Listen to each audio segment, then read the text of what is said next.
Hi, what's happening? Y'all? It's your boy Rico from Street Scores, and I'm coming with a big time update today. Matter of fact, a few of them.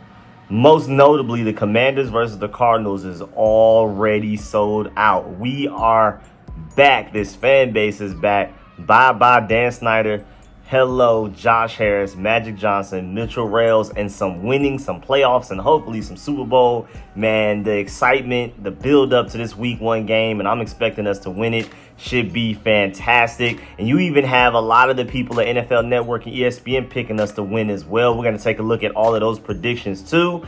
Also, the Commanders have announced that they have a $40 million FedEx Field upgrade plan. We're going to dive into what those $40 million are going to go towards, all of that type of stuff. Also, the Washington Commanders have 3 ESPN top 100 players. We should already know who those players are, but we're going to dive into that and exactly where they're placed. Also, Jamin Davis, his reckless driving case got moved to jury trial March 2024. We're going to talk about the good and the bad part of that news because it's a little bit of both. Also, Washington President Jason Wright says that the Commanders will not consider going back to the Redskins. But then Joe Theismann a couple of days later said he believes the name will change, period. Maybe just not to the Redskins. So we're going to dive into all of that in this video. But before we do, make sure you stiff arm that like button, stiff arm the subscription button, and stiff arm the bell next to that subscription button so you get notification each and every time I release an informative and opinionated video, and you get the notification immediately. Of course, this upcoming regular season, I'm live streaming every game. We're going to have a post-game live stream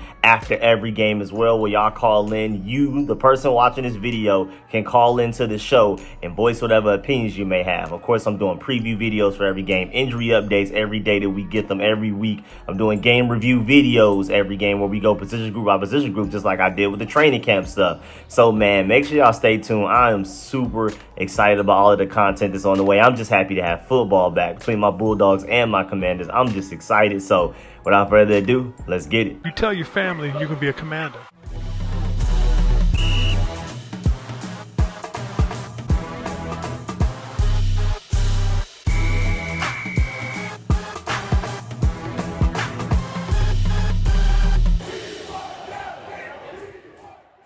All right, man. So the Commanders have announced that the Commanders versus the Cardinals week one matchup, which you can see in my thumbnail, that countdown that I've been doing for the past couple of months, is the exact amount of days we have until that week one game against the Cardinals. That game is already sold out. And Jason Wright said it when Josh Harris had his initial press conference of him buying the team and everything a few weeks ago. He said we're slated to sell this game out more than likely before the game even gets here.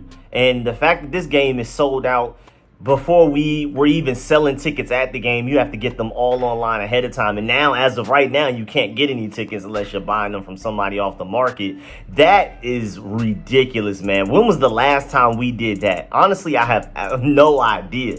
Probably take me a while to find that answer. Yeah, I gave it a few minutes of research and then I'm just calling that quits. I mean, but my point is we don't sell out games. And even if we get even relatively close to it, it's because the other team buys all of the tickets, whether it's a game in the opponent's home stadium or even if it's in ours. Our fan base has been getting outnumbered by opponent fan bases consistently for the past few years. Now it's a mix of us losing, so people just don't want to go actively root for a losing team, at the very best average team, to spend all of that money to go to the games and all of that money on concession stand food and drinks and stuff like that. And then it's in the DMV. So once we start to get to November, it's cold.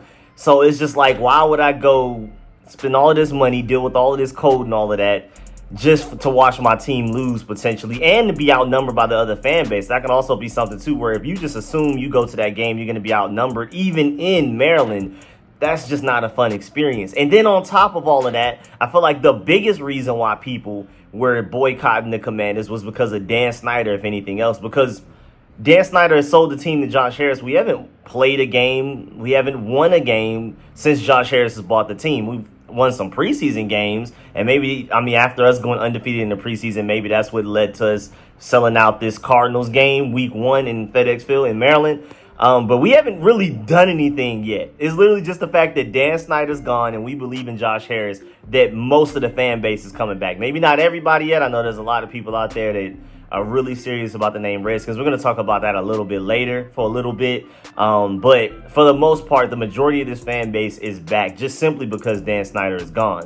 But at the end of the day, man, this is great and all, but we got to win. We gotta win. That's all that matters at the end of the day. This is all cool. Dan Snyder sells the team, Josh Harris buys it. But if we go out there and start losing, especially to the Arizona Cardinals, who should arguably be I'm not going to say the easiest opponent, but the least difficult. It's the NFL. Everybody has talent. Even though the Arizona Cardinals have been having a garage sale on all of their talent, if it's a player that even has the slightest chance of messing up their tank to get Caleb Williams, they're gone. They're releasing them. They're trading them. They're doing whatever they can to get rid of anybody. They even released Colt McCoy just off of the fact that maybe he has somewhat of an advantage over the Commanders, knowing their defense and the organization a little bit. They were like, nope, if you give us any chance to beat the Commanders, you gotta go. The Cardinals are clearly tanking for Caleb Williams. It's like so obvious. They're not even really trying for real. They're trying to gain as many draft and ticket assets and stuff like that. So at the end of the day, we should start out 1-0. But still, man, you got to go out there and win for all of this optimism to continue. We're very optimistic. We're very encouraged by the fact that Dan Snyder's gone. But if we go out there and just start losing, we miss the playoffs again, it's going to be like, what was all of this for? I'm pretty sure the optimism is still going to be there compared to other years that we missed the playoffs. But still, you miss the playoffs, it's just going to be like, why do we even get this excited? I do feel like we are like a 10, maybe even an 11-win team this year. And I think Josh Harris will have somewhat to do with that, but I also just think we're a better team on the field. So it's a mix of a lot of factors that Dan Snyder's the biggest one, but it's a lot of other things too. And at the end of the day, Dan Snyder being gone is great. Us selling out games and actually having a home field advantage for the first time in a long time is great, but you got to win. And then even speaking of the home field advantage part, I've talked about this in videos and live streams, but man, I don't think fans, maybe a lot of y'all just don't pay attention, but like having home field advantage is huge for the players. When you have home field advantage, you're playing in your home stadium. You can force false starts. You can force delay of games and things like that just from the crowd being really loud when the other team's offense is on the field. That is big, man. Even just going back to my Georgia Bulldogs versus the Tennessee Volunteers last year, they had like 5-7 false start penalties and things like that. And that completely shifted the momentum in the game. And it seems like most fan bases in the NFL probably take that for granted. Like they just assume everybody has that. You play an away game, you should expect not to have that. You play a home game, you should expect to have it. I'm pretty sure a lot of fan bases, they realized that other NFL teams out there didn't have home field advantages in that way. They would actually be pretty shocked. It's just one of those things you just probably think is an automatic. It comes with the team. But nah, we have not had that as a fan base for a while. So that's going to be great. That will actually, that's going to affect our win percentage. Like you're playing at home and you actually have somewhat of an actual strategic advantage because your fan base is louder than the other fan base. That's going to be really interesting. We should win more home games than we win away games. But for the Commanders, it's literally been 50-50 basically because it hasn't mattered. It literally doesn't matter if we play home or away. We don't have those strategic advantages that, again, a lot of fan bases take for granted. But hey, man, I'm really excited. First game under Josh Harris already sold out. That's big time, man. I'm not going to lie. Josh Harris is already making an impact. But again, we got to go out there and win for it to even slightly matter. I mean, we got people out here buying season tickets, man. And also, just to let you know, the Commanders will be hosting a 2023 season kickoff party at Franklin Park on Friday, September 8th from 5 to 8 p.m. So make sure you join fellow Commanders fans as the team gears up to start a very special season. So make sure you go pull up to that if you can, if you're in the DMV area. And again, going back to the predictions as far as like we should beat the Cardinals, as you can see on the screen right now, man, Daniel Jeremiah has us beating them by 10 points. C. Wolf has us beating them by 11. A. Frank by 8. M. Grant, 10. M. Sessler, 13. MJD by 17, 20-3. G. Gordon, 20-0. N. Shook by 13. E. Edholm by 25. K. Patra by 8, man. It would be extremely disappointing for us not to win this Cardinals game. First of all, even if they weren't tanking, we're just a better team on paper. I think we're the better coach team. I think we have way more talent and all that, especially, again, even after They got rid of a lot of their best players. Maybe not all of them, but most of them got rid of most of their best players. I mean, literally had a garage sale, so there's no excuse there. But then even on top of that, the fact that they're trying to literally tank. They're clearly going for Caleb Williams, y'all. There's no reason not to win this game because they don't even want to win this game. They want to lose this game. They want to make it look legit. They don't want to get, there be some type of probe or investigation into them purposely tanking and probably like lose a draft pick from the NFL. So they got to make it look like they're trying to win, but they really don't want to win. If they can go all season without winning the game, at most winning one, the Cardinals, and I'm pretty sure most of their fan base would be happy. I'm pretty sure the GM, the coaches, everybody would be extremely happy about them only winning one or less games this year so they can go ahead and get Caleb Williams and turn their whole franchise around because he's going to be that good. Now, moving on, the Commanders announced a $40 million investment in FedEx Field for upgrades that include 3 new theme suites, ticket scanning pedestals, point of sale upgrades, and updated Commanders branding, plus maintenance repairs to the bowl and paint around the stadium. Here's a dive into the actual article. The Washington Commanders are looking to build a new stadium, whether it's in Virginia, returning to Washington, D.C., or staying in Maryland. The Commanders have options now that Daniel Snyder isn't there anymore. I mean, at first, Daniel Snyder was struggling to get anybody to hear him out on where we could potentially put the new stadium. Josh Harris comes in, and now they're fighting for us. Like, no, come to Virginia. No, come to Maryland. No, come to D.C. and stuff like that. So that's crazy. But before we even get to that new stadium, which is a lot of years away, at least like 7 years away, Josh Harris is not just being lazy. He's not being complacent. He's not like, yeah, just wait till we get a new stadium and then we'll give you everything that you've been asking for. No, even before then, he has now set aside $40 million to invest on upgrading FedEx Field as soon as possible. Of course, a lot of these things are going to be long-term things. They're not just going to be magically done, I don't feel like, before this week 1 game against the Cardinals. But just overall expect some upgrades to FedEx Field over the next few years before we even get the new stadium, to where FedEx Field even feels like a slightly new stadium, which is going to be really fun. And also encourage fans to want to go to more games that way as well. We're already selling out games before a lot of those upgrades. He's already made some upgrades, though. As y'all saw in those preseason games, when we had them in Maryland at FedEx Field, you could already see some of the upgrades, and they were pretty nice. They're planning on doing even more, $40 million worth. So the exact quote from the article says, "We have the best fans in football, and they deserve the best game day experience. These upgrades to FedEx Field represent an immediate and tangible step to improve that experience, something our new ownership group considers a top priority."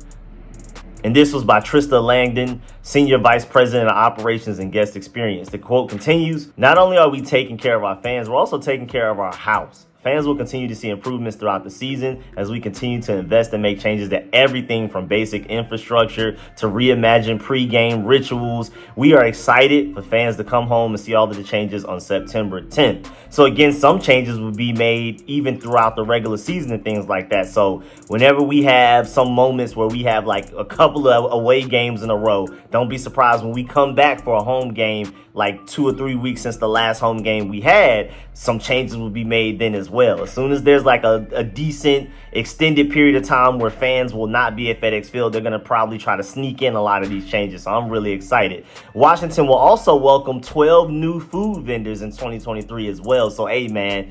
Hey, one big thing they need to do, though, is to make things as cheap as the Mercedes-Benz Stadium. Like the stadium by me, the Atlanta Falcons one, man, there was that picture going around with what you can buy for $20. It was like several food items, several drinks. It was crazy. And I know that a lot of stadiums out there, $20 may get you a hot dog and a drink. And so, hey, man, Josh Harris, if you're really listening to the fans, copy that Mercedes-Benz Stadium in Atlanta template as far as the pricing goes. Please, man, you'll get me to pull up to more games, I'll tell you that. Also, like I talked about briefly in the intro, 3 Commanders players earned spots on the ESPN's top 100 players list. We already know who these 3 are. You have Terry McLaurin, Jonathan Allen, and Deron Payne. But where are these guys at? Because that's really interesting. Well, Terry McLaurin is our top rated player. He's at number 36, which I think is really interesting because that means he's behind A.J. Brown at 19 and CeeDee Lamb at 33. That's a bold-faced lie right there. If A.J. Brown's 18, Terry McLaurin needs to be at least 17. It is what it is, man. But either way, Jonathan Allen is 64 and Deron Payne is 70.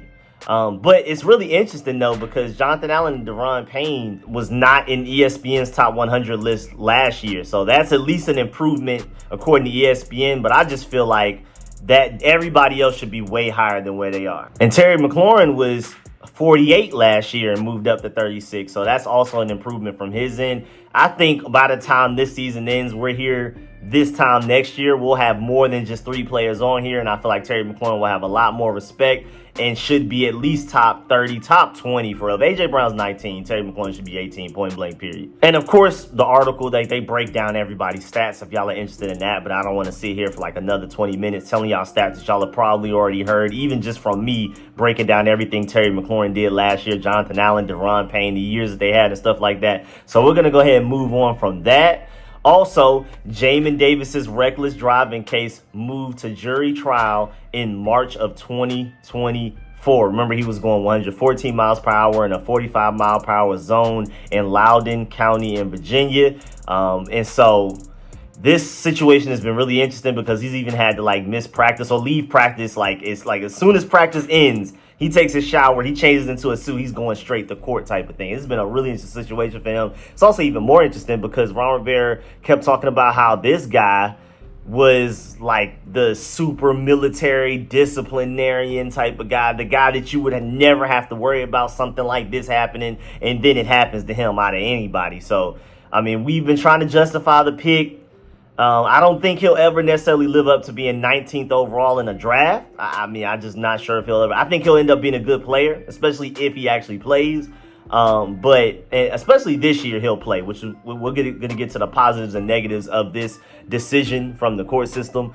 But it's just crazy because this man was drafted 19th overall, and the things that Ron Rivera was banking on, he's a disciplined guy, military background, no off the field issues you should have to worry about, none of those things, and he's a freak athlete. So he's very raw and not necessarily a first round pick when you're evaluating draft talent. But at the very least, we have those 2 things to bank on. Well, one of those things is already out the window with this crazy court trial thing he has going on. And then the athleticism, I mean, I'm very optimistic about how well he'll play for us this year, but still, man, it's just crazy the things that we were banking on he's not making.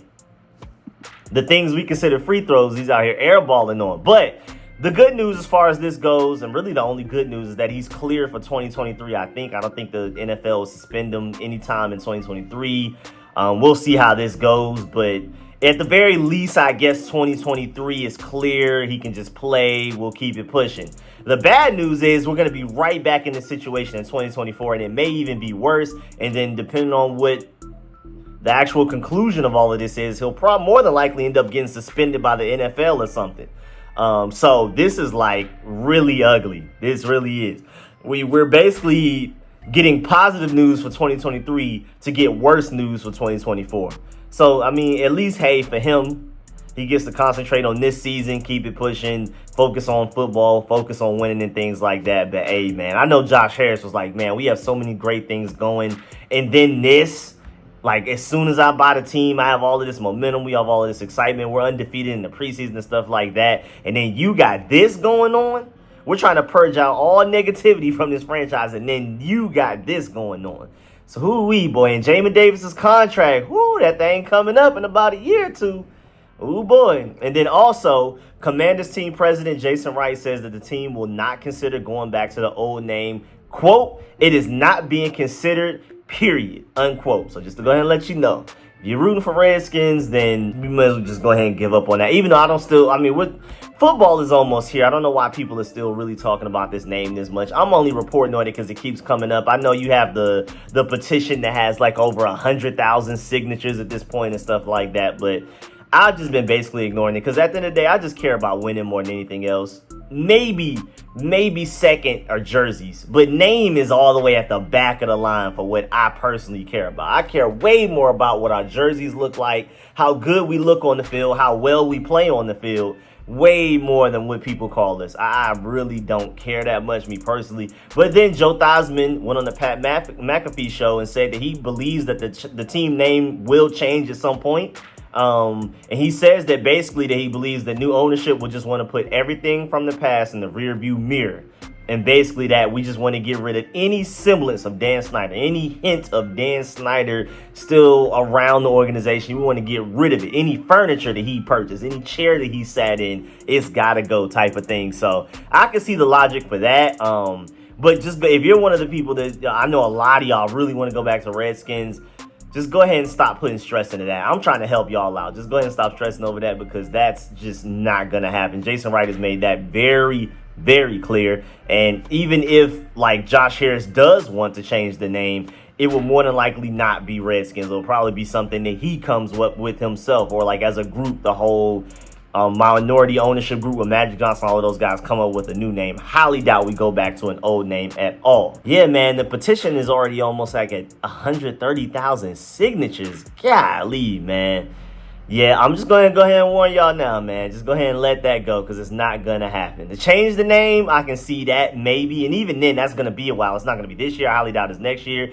They got to win. They got to focus on new stadium. They got to focus on this current stadium that they're putting $40 million into upgrading before they even think about going through another name change process and all of that type of stuff. So don't expect it to happen anytime soon, even if it ever happens. Just to go ahead and give y'all that now. Just focus on the football and the winning on the field, the fan experience, the stadium, all of that type of stuff. But yeah, man, that's the end of this video. Please get in the comment section. Let me know how you feel about everything discussed in this video. Please leave a like on this video if you liked it and learned anything. Stiff arm that like button, stiff arm the subscription button, and stiff arm the bell next to that subscription button so you get notification each and every time I release these informative and opinionated videos. And you get notifications immediately rather than like 3 or 4 days later down the line. YouTube's weird like that. So make sure you have that bell clicked in so you get notified every time. And like I already said, man, I'm coming with so much content this whole regular season. Even before leading up to this week 1 game, I'm working on rookie film sessions and stuff like that, so make sure you stay tuned. Of course, get in the comment section. Let me know how you feel about the stadium upgrades, the everybody predicting us to beat the Cardinals, the Cardinals game already being sold out mostly by Commanders fans, the new optimism under Josh Harris and Eric Bieniemy as our offensive coordinator, Sam Howell as our quarterback, and the name change updates I already just gave you as well. And I appreciate all the support, man. Shouts out to my sponsors, especially my Pro Bowl sponsor names you scrolling on the screen. I'll catch y'all later. I'm out.